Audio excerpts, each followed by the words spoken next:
Hello everyone, this is Ganesh Tiwari. आज हम उस क्लास की बात करने वाले हैं जिसकी ना कोई यूट्यूबर, ना कोई रिश्तेदार, ना कोई दोस्त और ना ही कोई आदमी बात करता है। और अगर करता भी है तो वो आपको डराता है, कहता है भाई क्लास 8 से क्लास 9 बहुत टफ है।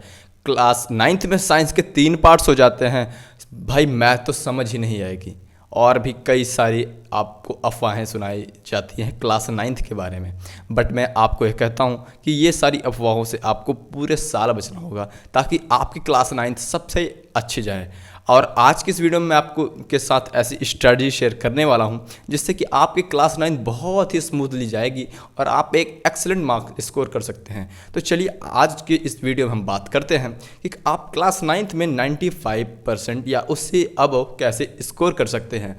अगर आप इस वीडियो को पूरा देखते हैं तो आपको एश्योर हो जाएगा कि हाँ, इस स्ट्रेटजी को फॉलो करके मैं एक्सीलेंट मार्क्स स्कोर कर सकता हूँ अपनी क्लास 9 की जर्नी में। तो चलिए शुरू करते हैं।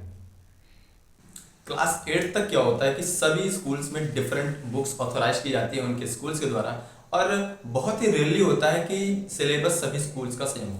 बट क्लास 9 से ऐसा नहीं होता। क्लास 9 से सभी स्कूल्स में एनसीईआरटी फॉलो की जाती है और एनसीईआरटी का सिलेबस ही सर्वे सर्वा होता है उसके लिए। एंड एनसीईआरटी को ही आपको बेस लेके सारी पढ़ाई सभी स्कूल्स में कराई जाती है। तो सबसे पहला पॉइंट यही आता है कि जो एनसीईआरटी के द्वारा ऑथराइज्ड सिलेबस है फॉर क्लास 9, तो उसको आपको समझना होगा। So first point is understand syllabus. देखिए सिलेबस क्या है। अब आप क्लास 9 को मैं आपका एक रियलिटी बताता हूँ। Class 9 is very important for your class 11th। अब आप बोलोगे भैया क्लास 9 से 11th का क्या रिश्ता है, तो मैं आपको बताता हूँ। क्लास 9 के जो टॉपिक्स हैं, अगर केमिस्ट्री की बात करूँ तो मोल कॉन्सेप्ट आपको एक चैप्टर मिलेगा, और structure of atom, atomic structure, ऐसे कुछ टॉपिक्स हैं जो कि क्लास 11th में डायरेक्ट यूज हो रहे हैं। सो आप क्लास 9 के जो आपके बेसिक्स हैं, अगर आपको 11th से फिर साइंस की तरफ जाना है तो बहुत ही इंपॉर्टेंट प्रूव होते हैं।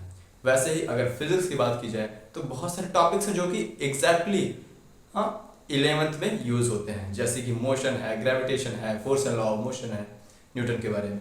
तो ये सारी चीज़ें 11th में यूज होती हैं। सो फर्स्टली हमें अभी 9th का पढ़ना है और हमारे कंसेप्ट को क्लियर करना है, तो हमें अपने सिलेबस को अंडरस्टैंड करना होगा कि हमारे मैथ में ये 15 चैप्टर्स हैं, साइंस में 15 चैप्टर्स हैं, हमारे सोशल साइंस में ये 20 चैप्टर्स हैं, और हमारे हिंदी में, इंग्लिश में जितने भी सब्जेक्ट्स हैं हमारे, क्या सिलेबस है, कितने चैप्टर्स हैं, उसको समझना होगा। एंड अब बात करते हैं सेकेंड पॉइंट की कि एनसीईआरटी। आपके क्लास 9th में आपकी एनसीईआरटी आपका सर्वे सर्वा है। एनसीईआरटी को छोड़ के बहुत सारे बच्चे क्या करते हैं, बहुत सारी बुक्स लेने लगते हैं, हाँ रेफरेंस बुक की तरफ भागते हैं। बट सबसे पहले वो एनसीईआरटी को उनको खत्म करना है।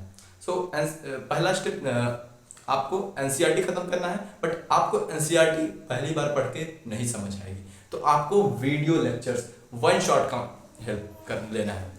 आप वन शॉट जैसे कि शोभित निर्वाण मैथ्स पढ़ सकते हो आप, और नेक्स्ट टॉपर्स, पीडब्ल्यू फाउंडेशन, ये सारे जो हैं वो 9th-10th के लिए आपके लेक्चर्स तैयार करते हैं। तो आप वहाँ से वन शॉट की मदद से आप एनसीईआरटी के सभी चैप्टर्स को एक बार अंडरस्टैंड कर सकते हैं।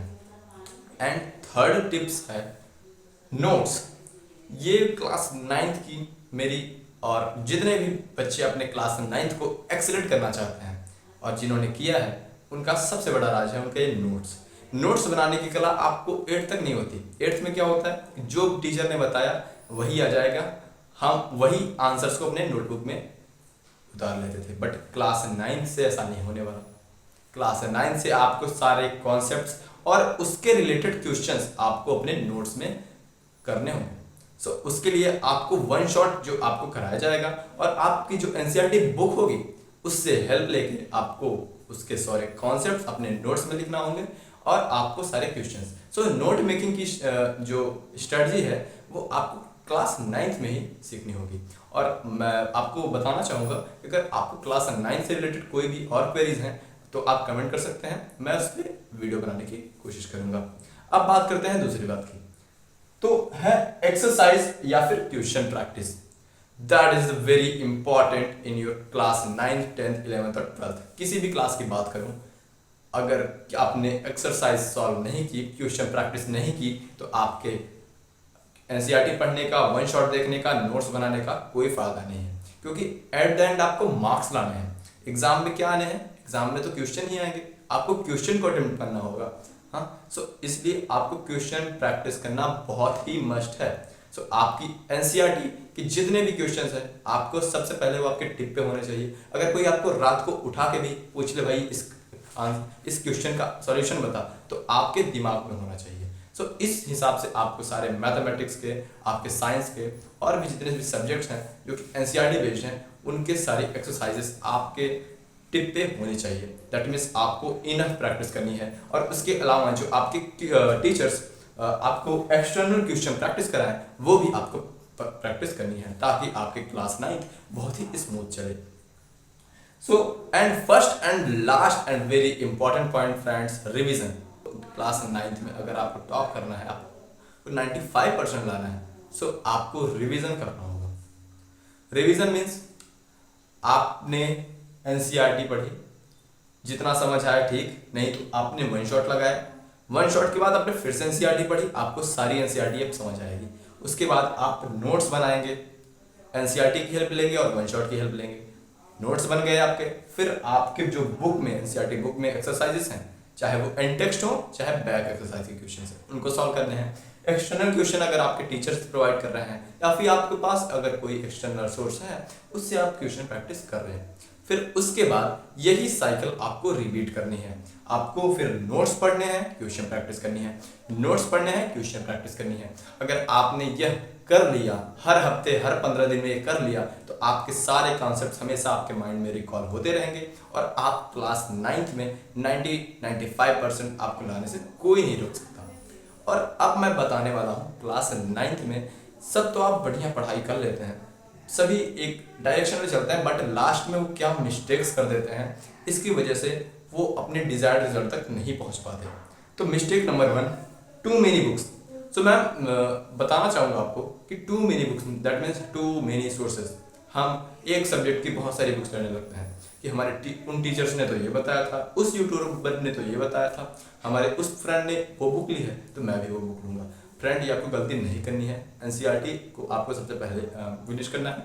और अगर आपके पास एक्सटर्नल टाइम है, अगर आपके पास एक्सटर्नल टाइम है, तो आप रेफरेंस बुक का टाइम दे सकते हैं, बट मैं आपको सजेस्ट नहीं करूंगा कि 9th में आपको बहुत सारी बुक्स को लेना चाहिए। एंड सेकेंड मेन मिस्टेक है जो कि आप पूरे साल करते हैं, इससे आपकी क्लास 9 बर्बाद हो सकती है, दैट इज कंसिस्टेंसी ना रखना। फ्रेंड, मैं आपको बता दूं अपने एक्सपीरियंस से, आप कोई भी क्लास पढ़ो, कोई भी प्रिपरेशन करो, किसी भी एग्जाम की प्रिपरेशन करो, कंसिस्टेंसी इज अ मेन की टू द सक्सेस। कंसिस्टेंसी, आप डेली 2 घंटे पढ़ रहे हो, डेली आप 3 घंटे पढ़ रहे हो, कोई फर्क नहीं पड़ता, बट आप डेली पढ़ो। आप कई बच्चे मैंने देखे हैं जो 6 घंटा 7 घंटा पढ़ते हैं, बट वो एक दिन पढ़ेंगे फिर हफ्ते भर मौज मारेंगे, उससे काम नहीं चलता। क्लास 9th में आपको अगर 90-95% लाना है, तो आपको मौज नहीं काटनी होगी। डेली आपको अगर 3 घंटे ही पढ़ रहे हो, तो 3 घंटे डेली पढ़ना होगा। दैट इज द मेन मंत्र। अगर मैं फिर समराइज करूं इन सारे पॉइंट्स को, पूरी स्ट्रेटजी को अगर एक बार समराइज करूं, तो फ्रेंड्स आपको सबसे पहले तो अपना अंडरस्टैंड करना है सिलेबस, स्टार्टिंग के अपने मंथ से। फिर आपको एनसीईआरटी रीड करनी है, वन शॉट देखना है, एंड देन आपको नोट्स प्रिपेयर करना है। नोट्स प्रिपेयर करने के बाद फ्रेंड्स आपको इनफ क्वेश्चन प्रैक्टिस करनी है, एंड देन रिवीजन, एंड इस साइकिल को रिपीट करते जाना है और आप अपने डिजायर्ड रिजल्ट तक पहुंच सकते हैं। तो फ्रेंड, आज की इस वीडियो में इतना ही। और भी जो आपकी क्वेरीज हों आप कमेंट में कर सकते हैं, मैं उन पे वीडियोस बनाने की कोशिश करूंगा। धन्यवाद। जय हिंद, जय भारत।